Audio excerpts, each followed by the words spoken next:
நிலா உள்ளே வாங்க என்று கூப்பிட்டதும் நிலா பதட்டத்துடன் அந்த அறைக்குள் சென்றாள். ஏம்மா, இதுக்கு உனக்கு சம்மதம் தானே என்று ஒரு நபர் கேட்க, சம்மதம் என்பதைப் போல அவள் தலையாட்ட, அவள் முன் ஒரு காகிதத்தை நீட்டி கையெழுத்து கேட்க, அவளும் அந்த ஒப்பந்த காகிதத்தில் என்ன இருக்கிறது என்று கூட படித்து பார்க்காமல் கையெழுத்து போட்டாள். பிறகு அவள் வங்கி கணக்கில் பணம் வந்தவுடன் மருத்துவமனைக்கு ஓடிச் சென்று பணத்தை கட்ட அவள் அப்பாவிற்கு அங்கு சிகிச்சை நடந்தது. ஆம், அவள் அப்பாவின் சிகிச்சைக்காகத்தான் அவள் வாடகை தாயாக இருக்க சம்மதம் தெரிவித்தாள். ஒரு வழியாக சிகிச்சை முடிந்ததும் அவள் அப்பாவின் தோழரிடம் அவரை நன்றாக பார்த்து கொள்ளுங்கள் என்று சொல்லிவிட்டு கண்கள் நிறைய கண்ணீருடன் அந்த மருத்துவமனையை விட்டு வெளியில் வந்தாள். வெளியில் அவளுக்காக ஒரு கார் வந்து நிற்க அதில் ஏறிக்கொண்டாள். அந்த கார் நேராக ஒரு வீட்டிற்கு சென்றது. அந்த வீட்டில் மொத்தம் 4 அறைகள் இருந்தது. அதில் ஒரு அறையை திறந்துவிட்டு அந்த நபர், இதுதான் உன் அறை, நீ இங்கேயே இரு. முதலாளி வந்ததும் அனைத்து விஷயத்தையும் கூறுவர் என்று சொல்லிவிட்டு சென்று விட்டான்.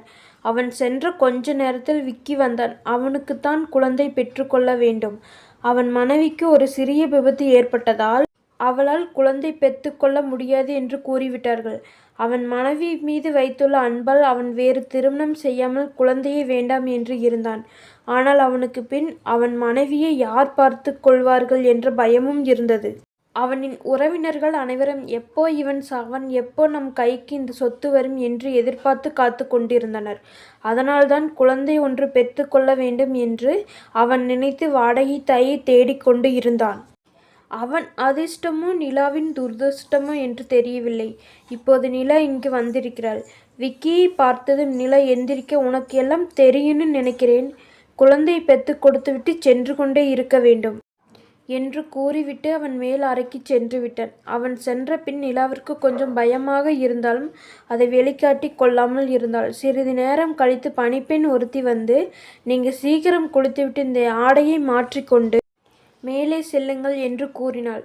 அதற்கு நிலாவோ, நான் இப்போதுதான் குளித்தேன் என்று கூற, பணிப்பெண்ணோ, அதையெல்லாம் எனக்கு தெரியாது, நீங்கள் குளித்துவிட்டு வாருங்கள், அதுதான் முதலாளியின் கட்டளை என்று கூற, நிலா மறுபடியும் குளித்தாள். பிறகு அவளுக்கு கொடுத்த உடையை எடுத்து போட்டுக்கொண்டு மேலே சென்று கொண்டே, எதற்கு இப்போ நம்மை கூப்பிடுகிறார்? நேற்று மருத்துவமனைக்கு சென்றபோது நாளைதானே ட்ரீட்மெண்ட் ஆரம்பிப்பதாக கூறினார்கள் என்று குழப்பத்துடன் உள்ளே செல்ல, விக்கியோ நிலாவை பார்த்தவுடன் படு என்று கூற நிலாவிற்கு தூக்கி வாரி போட்டது. நிலா அதிர்ச்சியுடன் விக்கியை பார்க்க, அவனோ நிலாவை, என்ன இது எல்லாம் அக்ரிமெண்ட்டில் இருந்தது தானே என்று கூற, அப்போதுதான் நிலா படித்து கூட பார்க்காமல் கையெழுத்து போட்டது ஞாபகத்திற்கு வந்தது.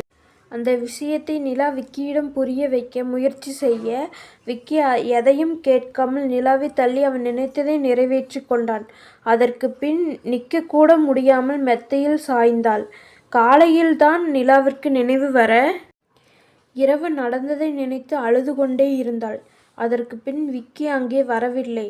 பணிப்பெண் ஒருத்தி நிலாவை பார்த்து கொண்டாள். அவள் நேரத்திற்கு சாப்பாடு, மருந்து கொடுப்பது என்று நிலாவை நன்றாக பார்த்து கொண்டாள். இப்படியே 1 மாத காலம் ஓடியது. ஆனால் நிலா கர்ப்பம் தரிக்காமல் மாதவிடாயாக விக்கிக்கு கோபம் தலைக்கேறி மருத்துவமனைக்கு அழைத்துச் செல்ல, அவர்களோ இந்த முறை 3 நாட்கள் குறித்து கொடுத்தார்கள். மறுபடியும் நிலாவிற்கு அந்த 3 நாட்கள் நரக வேதனையாக இருந்தது. இந்த முறை நிலா கர்ப்பம் தரித்து விட்டாள். இந்த செய்தியை கேட்டதும் விக்கிக்கு ஒரே மகிழ்ச்சி. உடனே வந்து நிலாவை பார்த்து அவள் வயிற்றில் இருக்கும் அவன் வாரிசுக்கு முத்தம் கொடுத்தான். நிலா கர்ப்பம் தரித்ததிலிருந்தே அவளுக்கு தேவையான அனைத்தையும் விக்கி செய்து கொடுத்தான். 9 மாதமும் முடிந்தது. நிலாவிற்கு வலி ஏற்பட நிலாவை மருத்துவமனைக்கு சேர்த்தார்கள். அங்கு அவளுக்கு சுகப்பிரசவத்தில் ஆண் குழந்தை பிறந்தது.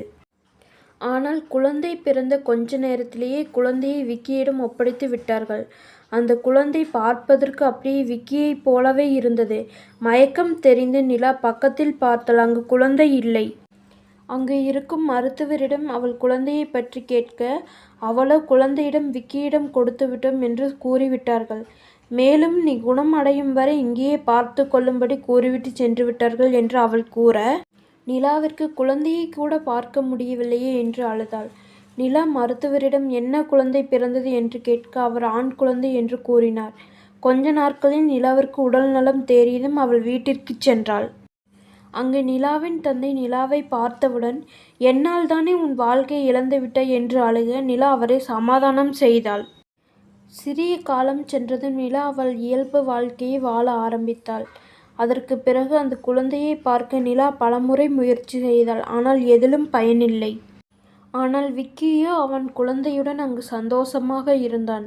அவன் அதற்கு பின் நிலாவை பற்றி யோசிக்க கூட இல்லை. ஆனால் ஒரு நாள் விக்கி அவன் குழந்தையை பள்ளியில் சேர்க்க வர, நிலா அங்கு அலுவலகத்தில் வேலை செய்து கொண்டிருந்தாள்.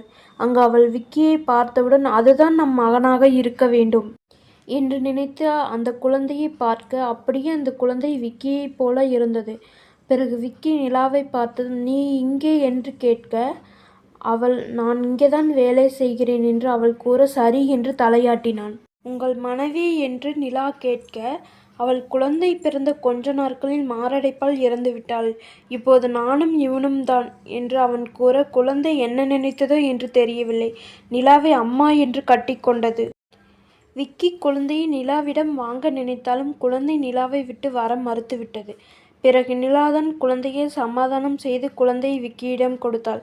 இரவு முழுவதும் நன்கு யோசித்த விக்கி மறுநாள் நிலாவை பார்த்து, என்னை திருமணம் செய்து கொள்ள உனக்கு விருப்பமா என்று கேட்க, நிலாவும் தன் குழந்தையை இனி நம் கூடவே இருக்கும் என்று நினைத்து திருமணத்திற்கு ஒத்துக்கொண்டார்.